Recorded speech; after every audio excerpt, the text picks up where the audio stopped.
नमस्कार. Real fact bye मी या माझ्या एपिसोडमध्ये तुम्हा सर्वांचे सहर्ष स्वागत. तर आजचा विषय आहे, ब्रह्मांड तुम्हाला नेहमीच तथास्तु म्हणत असतं. हो, तुम्ही जे काही बोलता, जे काही वागता, त्या प्रत्येक गोष्टीला, त्या प्रत्येक क्षणाला आपल्या घरातील वास्तुपुरुष, आपला ईश्वर आणि हे संपूर्ण ब्रह्मांड तुम्हाला नेहमी तथास्तु म्हणत असतं. तेव्हा ही एक गोष्ट लक्षात ठेवा, कधीही वाईट चिंतू नका, वाईट वागू नका आणि वाईट बोलू नका. घरात नेहमी हसरं खेळतं वातावरण ठेवा.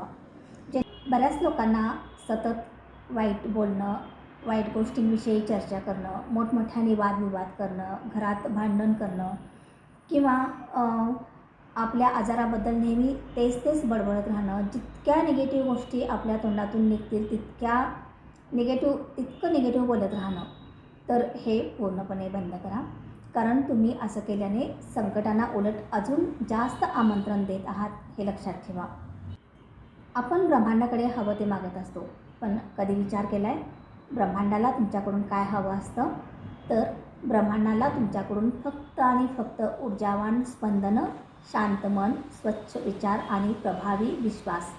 तेव्हाच ब्रह्मांड तुम्हाला तथास्तु म्हणत असतं. कृतज्ञता, प्रेम, करुणा या लहरीत तुम्ही स्वतःला गुंफायला लागा. मग बघा, अनेक चमत्कारिक अनुभव तुमच्यासमोर येऊ लागतील. ईश्वराला, ब्रह्मांडाला फक्त ऊर्जावान गोष्टी साथ घालत असतात.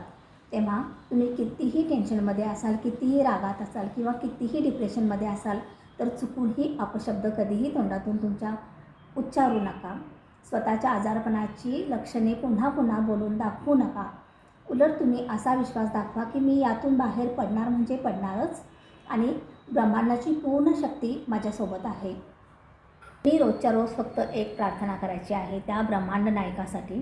त्या ब्रह्मांड नायकाला, आपल्या घरातील वास्तुपुरुषाला, त्या ईश्वराला उद्देशून इतकंच बोलायचं आहे, हे ब्रह्मांड नायका, तू आजपर्यंत मला खूप दिलंस, आताही खूप देत आहेस आणि इथून पुढेही खूप खूप देणार आहेस.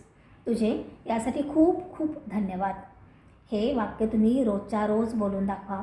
तुमच्या वास्तुपुरुषाची होता होईल तितकी पूजा करा. तुमच्या वास्तुपुरुषाला होता होईल तितकं समाधानी ठेवा. तो समाधानी केव्हा राहतो? जेव्हा तुम्ही समाधानी असाल तेव्हा, कारण तो नेहमी प्रत्येक वाक्याला तथास्तु म्हणत असतो. तर तुम्ही जितकं पॉझिटिव्ह बोलाल तितकं तो तथास्तु म्हणेल आणि तुमच्या मार्गातील अडथळे हे कमी होत जातील. नक्की हा विचार, हा प्रयत्न करून बघा. तुमचे विचार माझ्यासोबत शेअर करा आणि माझ्या चॅनेलला लाईक करा, कमेंट करा आणि हो, सबस्क्राईब करायला जराही विसरू नका. धन्यवाद.